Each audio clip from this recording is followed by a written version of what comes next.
Hello दोस्तों। तो आज पाइथन के नेक्स्ट चैप्टर में हम पढ़ेंगे वेरिएबल्स के बारे में।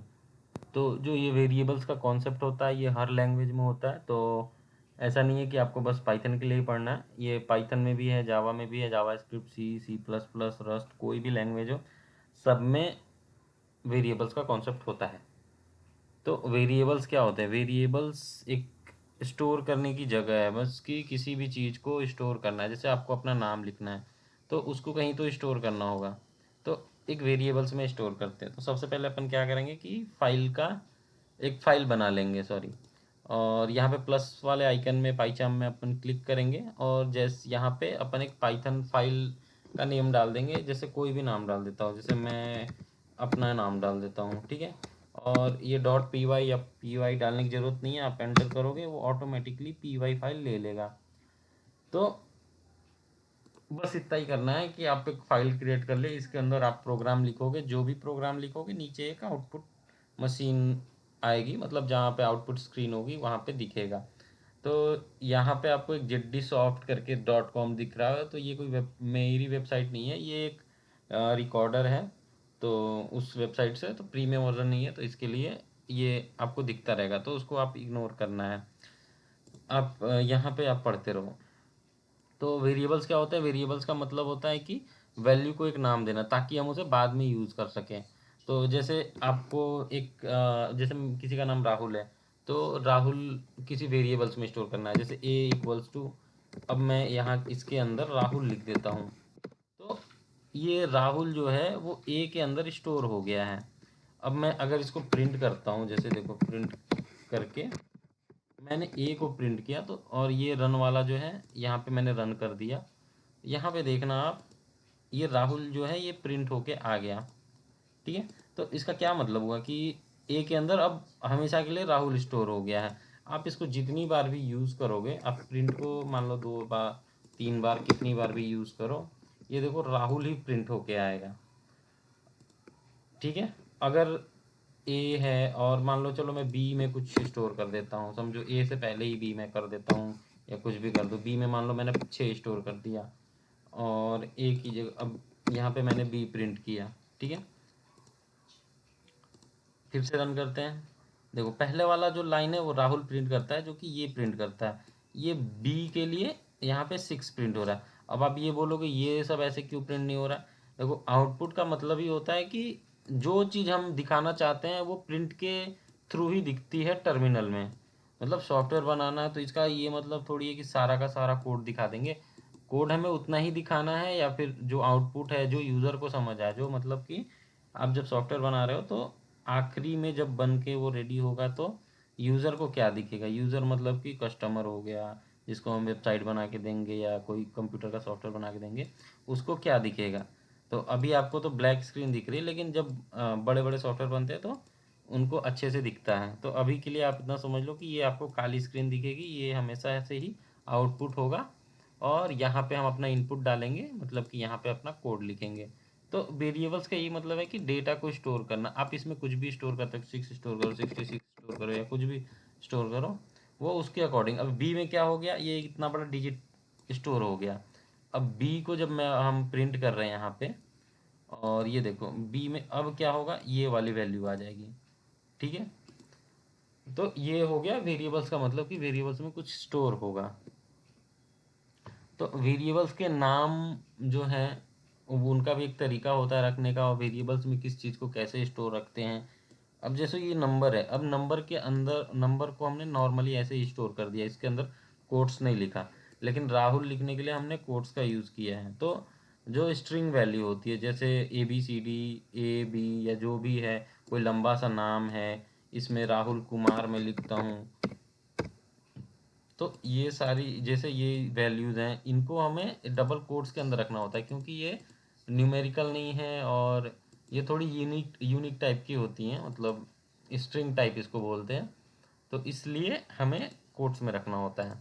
तो इतना सबको क्लियर है? अभी अगर मैं रन करूं, देखो फिर से ए के अंदर हमने चेंज कर दिया, इस बार राहुल कुमार कर दिया। तो अब ए वाला जो लाइन था ये जो प्रिंट होगा उसकी जगह राहुल प्रिंट होगा, राहुल कुमार प्रिंट होगा। अब राहुल नहीं होगा, क्योंकि ए में अब राहुल कुमार है, राहुल नहीं है। तो यही होता है वेरिएबल का मतलब कि आपने एक बार इसको स्टोर कर लिया, अब आप एक ए को कहीं भी यूज़ करते रहो। मान लो इसके नीचे फिर से प्रिंट कर दो ए,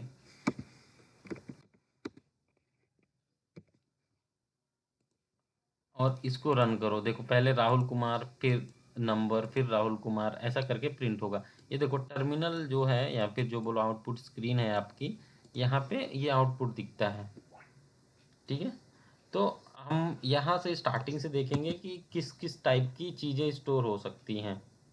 जैसे कि ए में, बी में, या एक्स वाई जेड कुछ भी आप नाम रख सकते हो। चलो मैं एक्स इक्वल्स टू 10 रख लेता हूँ। तो अब क्या हो गया, एक्स के अंदर 10 चला गया। यहाँ पे तीन चीज़ें देखने वाली, एक तो ये एक्स है, एक इक्वल्स टू है, और एक नंबर है। ठीक है, एक्स का क्या मतलब हुआ, ये वेरिएबल हुआ है एग्जैक्टली। अगर बोला जाए तो एक्स ही जो है वो वेरिएबल्स है। ये जो 10 है वो इसकी वैल्यू है, और ये इक्वल्स टू है वो असाइनमेंट ऑपरेटर है कि एक्स इक्वल्स टू 10, मतलब एक्स के अंदर अब 10 स्टोर हो गया। अब जहाँ जहाँ भी हम एक्स को यूज़ करेंगे, इसका मतलब यही है कि 10 यूज़ होगा उसकी जगह पे। तो हमेशा लेफ्ट साइड में ही एक्स को लिखा जाता है, यानी कि जो वेरिएबल्स होगा वो उसको लेफ्ट साइड में लिखा जाएगा, और जो वैल्यू होगी वो राइट साइड में लिखी जाएगा। वो दोनों के बीच में एक असाइनमेंट ऑपरेटर होगा जिसको इक्वल्स टू बोलते हैं। और ये ऐसे यही रूल चला आता है पाइथन में, या हर लैंग्वेज में लगभग ऐसा ही होता है। जावा में, जावा स्क्रिप्ट किसी भी लैंग्वेज में लिखोगे ऐसे ही असाइन होता है। उसमें थोड़े थोड़े चेंज होंगे कि नाम के आगे कोई कीवर्ड लगा होता है, वो बाद में हम अपन देखेंगे। अब मैं एक्स ना रख के, एक्स थोड़ा देखने में अच्छा नहीं लगता, मैं एज लिख देता हूँ। एज इक्वल्स टू 25, ये देखने में थोड़ा अच्छा लग रहा। अब मैं प्रिंट करता हूँ एज को,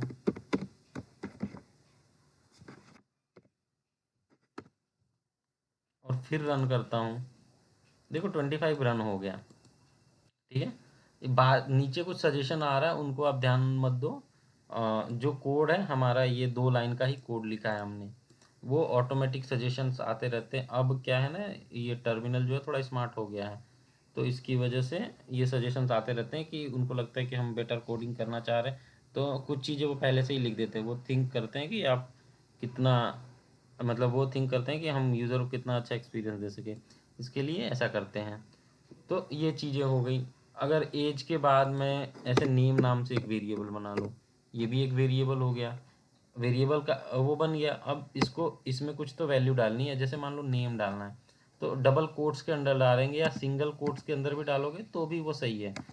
ये जैसे ये सिंगल कोट्स है, ये डबल कोट्स है, अब इसके अंदर भी मैं अपना नाम लिख देता हूँ।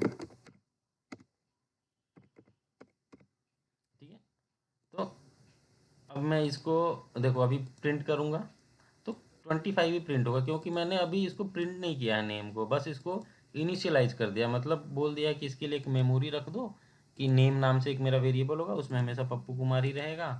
तो ये हो जाएगा। अब अभी आप प्रिंट करके देखेंगे तो जैसे ही मैंने प्रिंट फंक्शन को कॉल किया और प्रिंट के अंदर मैंने नेम रख दिया समझो।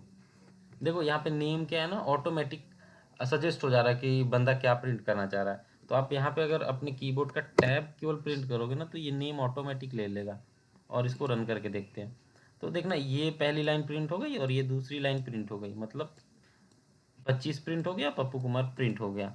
इसका मतलब है कि चलो ये चीज़ सही काम कर रही है, मतलब वैल्यूज़ जो है उसकी प्रिंट हो रही है। और हमने मल्टीपल भी करके देख लिया, चलो ये एक इंटीजर टाइप हो गया, मतलब कि नंबर्स हो गए। ये स्ट्रिंग वैल्यू हो गई, मतलब कि एक लंबा ए बी सी डी वाला हो गया।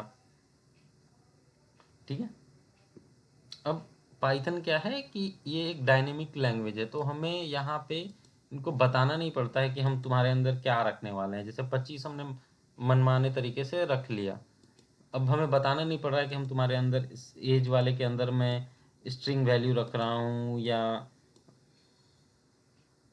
नंबर वैल्यू रख रहा हूँ, कुछ दोनों में से कुछ भी रख सकते हैं। ये 25 को ज़रूरी नहीं है कि हम ये ऐसे ही रखें, इसको भी कोट्स के अंदर रख सकते हैं। जैसे मैंने इसको कोट्स के अंदर रखा 25 को, और इसको अब प्रिंट करना चाहेंगे, देखिए यहाँ पे भी 25 ही प्रिंट होगा, बट ये अब एज ए स्ट्रिंग ट्रीट होगा कि ये अब स्ट्रिंग हो गया। ठीक है, अभी जैसे पहले क्या था कि आप यहाँ पे 25 प्लस, सॉरी 20+5 कर दो, ठीक है। और एज में वो स्टोर हो जा रहा है। अभी देखना क्या हो जाएगा कि ये पहले इवेल्युएट होगी कि मतलब ये दोनों का रिजल्ट क्या है, उसके बाद ये एज में स्टोर होगा। तो यहाँ पे 30 आना चाहिए और सही में 30 आ रहा है। तो और लेकिन जब आप ऐसे कर दोगे, इसको कोट्स में लिख के और इसको भी कोट्स में लिख दोगे, तो 25 और 5 30 होने चाहिए ना। लेकिन ये 255 प्रिंट कर रहा है क्योंकि अब ये इसे स्ट्रिंग समझ रहा है कि ये नंबर नहीं है, ये एक स्ट्रिंग है। तो ये तरीका है, मतलब पाइथन में ये सब चीज़ें ध्यान रखनी, जो भी कोड्स के अंदर है वो एक स्ट्रिंग है, कोड्स के बाहर वो नंबर हो सकता है या कुछ और वैल्यू हो सकती है। तो ये एक रियल लाइफ एग्जांपल हो गया। लोग कॉमन मिस्टेक क्या करते हैं, जैसे किसी किसी का नाम रख दिया, अब इसको, अब मान लो मैंने नेम, मान लो इसका फर्स्ट नेम लिखना है मुझे, तो जैसे FIRST फर्स्ट नेम, ये देखने में अच्छा नहीं लग रहा, लोग कुछ लोगों ने क्या किया, स्पेस कर दिया। और ये फर्स्ट नेम जो है, फर्स्ट नेम मान लो किसी का नॉर्मल नेम ही होता है ना, तो फर्स्ट नेम पप्पू लिख दिया। अब वो चाहेगा कि मैं इसको प्रिंट करता हूँ, फर्स्ट नेम को, फर्स्ट स्पेस नेम। अब यहाँ पे देखो ऐसे ही पहले से ही रेड लाइन आ जा रही है कि वो बता रहा है शुरू से ही कि गलत है। यहाँ पे देखो, यहाँ पे भी रेड आ जा रहा है, यहाँ पे भी रेड आ जा रहा है, मतलब कि ये तुम्हारा वो गलत है। यहाँ पे जब आप ऐसे नीचे करोगे ना, माउस को लेके जाओगे, वो बता देगा अनरिजॉल्व रेफरेंस फर्स्ट, मतलब ऐसे ही समझ जाना है कि ये तरीका सही नहीं है। आप रन करके देखो, यहाँ पे भी एरर आने लगेगा, इनवैलिड सिंटेक्स, क्योंकि सिंटेक्स एक तरीका होता है कोड को लिखने का। तो इसको कैसे लिखना है, एक आप एक चीज़ कर सकते हो, या तो ऐसे फर्स्ट नेम करके लिखो और यहाँ पे भी वो चेंज कर दो, मतलब इसी को हम एक्सेस कर रहे हैं ना प्रिंट के अंदर। और देखो यहाँ पे सही से चलने लगेगा कोड। या तो आपको थोड़ा अच्छा दिखाना तो इसके आगे अंडरस्कोर लिख दो और यहाँ पे भी अपन अंडरस्कोर लिख देंगे। तो ये पप्पू रन होने लगा अच्छे से। तो ये एक तरीका है लिखने का। तो हर वेरिएबल्स ऐसे ही बनाए जाते हैं, मतलब एक तरीका होता है कि वेरिएबल्स के नाम, मतलब वेरिएबल्स को जब इस बनाते हैं तो ऐसे तरीके से बनाना होता है। तो ये कोई बड़ी चीज़ नहीं है कि वेरिएबल्स बहुत बड़ा चीज़ है। अब अगर इसके आगे आपने टू लिख दिया तो ये खुद बता देगा कि ये एरर है। इसके लिए आपको कुछ ही चीज़ें याद करनी होंगी कि इसके वेरिएबल्स का जो नाम है वो टू, मतलब नंबर से कभी स्टार्ट नहीं हो सकता, या कोई स्पेशल सिंबल जैसे एट द रेट, ये सब चीज़ों से स्टार्ट नहीं होगा, या स्टार हो गया, हैश हो गया। हैश करोगे तो कमेंट हो जाता है एक्चुअली में। हैश जो होता है कमेंट के लिए यूज़ होता है। प्रिंट के आगे मैं हैश लगा दूँ तो वो कमेंट हो जाएगा। अभी फर्स्ट के आगे मैं डॉलर लगाता हूँ तो ये कोई तरीका नहीं है। तरीका ये होता है कि पहला जो होता है वो एक ABCD अल्फ़ाबेट कैरेक्टर हो, उसके आगे आप 2 3 लगा सकते हो। देखो ये नाम सही है, कोई दिक्कत नहीं है, इसको यूज़ करो आप, ये चलेगा, ये चलेगा, ये तरीका सही है। बट टू पहले नहीं लगा सकते, टू को मतलब जो नंबर है वो बाद में लगा सकते हो, ये एक तरीका है। तो ऐसे ही वेरिएबल्स डिक्लेयर होते हैं। वेरिएबल्स में बहुत सारी चीज़ें डिक्लेयर होती हैं। हाँ, कुछ चीज़ें अभी आपको बता देता हूँ, जैसे कि अब मान लो मैं एक वेबसाइट में लॉगिन करना चाहता हूँ।